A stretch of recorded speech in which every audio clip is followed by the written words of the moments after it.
Bet horse racing on DRF Bets. We'll match your first deposit of $200. Get free expert picks and past performances, plus weekly cash back. All from Daily Racing Form, the most trusted name in horse racing. Hi, everybody. Dan Illman, Mike Beer. Race number 3 at Santa Anita is supposed to be a Kentucky Derby prep race. There are no Kentucky Derby qualifying points on the line for this year's edition of the Robert B. Lewis Stakes, because as we take a look at the field, all 4 of these horses, 4, are trained by Robert B. Baffert. So, Mike, we had a little bit of ha-ha last week when we talked about the 3-year-old stakes race, the San Vicente, when Baffert only had 80% of the field. He's got the entire group in the Robert B. Lewis. It's starting to feel kind of like a practical joke at some point, Dan, with all of these 3-year-old stakes races in California. I was going to say I don't know what the solution is. I kind of do know what the solution is, but it seems like nothing's really going to happen. I'm actually kind of surprised they even carded this thing, Dan. They only got 4.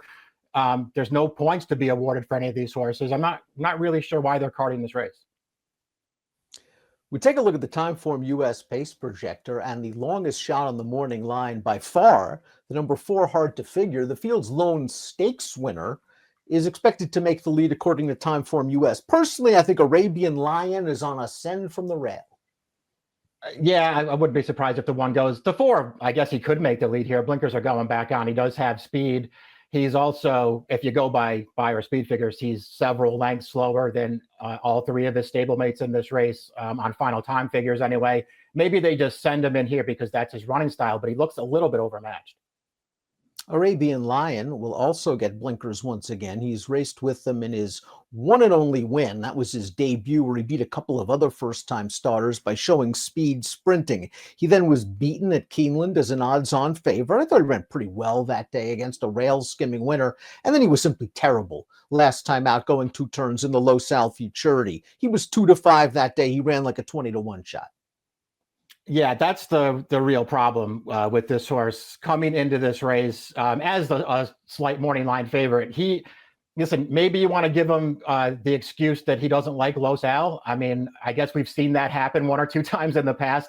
He was dreadful last time. His prior 2 starts are both good. The horse that beat him 2 starts back, I actually feel like is a pretty good horse. And this horse, he was fine in that race. He's got speed from the rail. Maybe he'll win. I found it pretty tough to like him off that last race, though, Dan. He worked a bullet 58 and change with the blinkers last time, although I thought he was outworked by the Baffert horse that finished second in the Low Sal Futurity, his workmate that day. We'll see where we get him, assuming we're going to get some speed. It's kind of a make-or-break race, I think, for Arabian Lion. The number 2 is Newgate, who is already multiple graded stakes placed. He just missed in the Sham last time, behind another Bob Baffert trained runner who's not in the Robert B. Lewis. That's Reincarnate. We see Newgate on the outside. He just can't get by. Yeah, the winner of this race was on the lead the entire way. The other 2 Baffert horses decided to rate, and then they just couldn't quite get by him here in the stretch. This horse ran pretty well last time. They tried new tactics with him in that race. The Tory riding for the first time. They just took him right back to last and then made a run through the stretch. I do think he took a step forward there, Dan. I also feel like he had every chance to win that race, and to me, felt like he was never getting by. My question with him going into the Sham was, how far does he want to go, and is he going to get better as the distances get longer? And even though he improved to a 95, I'm not sure I'm sold on him as a distance horse. I do believe that Worcester, the number 3, still a maiden, is going to want every bit of this 1 1/16 and maybe even longer down the road. He just looks like, of the 4 Baffert trained runners, the one with the most long-term potential. Let's watch his last race. Now, he was second in this maiden race, but it's worth noting that the horse that beat him, surprise, surprise, another Baffert trained runner, Hijazi, A, is very good. B just got loose on an easy pace, and Worcester never stopped trying. Yeah, he runs pretty well in here. It's a significant step forward for him. The winner not only made the lead on him, but seems like a pretty good horse in his own right, even though this was his 4th start. And the winner there ran a 100 buyer in his 2nd career start, and then ran 3rd in a grade 1 in his next start. So he's an above average maiden for sure. This horse, I guess the worst thing that could happen to Worcester in this kind of a race where they step him up and stretch him out is it's only a 4-horse field. And so maybe it just won't set up the right way for him. but he was awful good first time out in a race where it just looked like it was a pure prep race. They did not use his speed. They only let him run through the stretch, and he really ran through the stretch that day. He was good last time. I think he's going to be super tough in here, even though he's a maiden. By Belmont Stakes winner Empire Maker, out of a mare by Kentucky Derby winner Super Saver. Hard to Figure completes the field, won the Capote at Los Alamitos 2 starts back. They ran him in the Bob Hope last time out, going 7/8, and he does have good speed. He didn't break great from the inside post, but soon rushed on up to make the lead. He was in against a very good sprinter that day, having a meltdown, another Baffert train runner, but he tired pretty badly. Of the 4, he has to improve the most.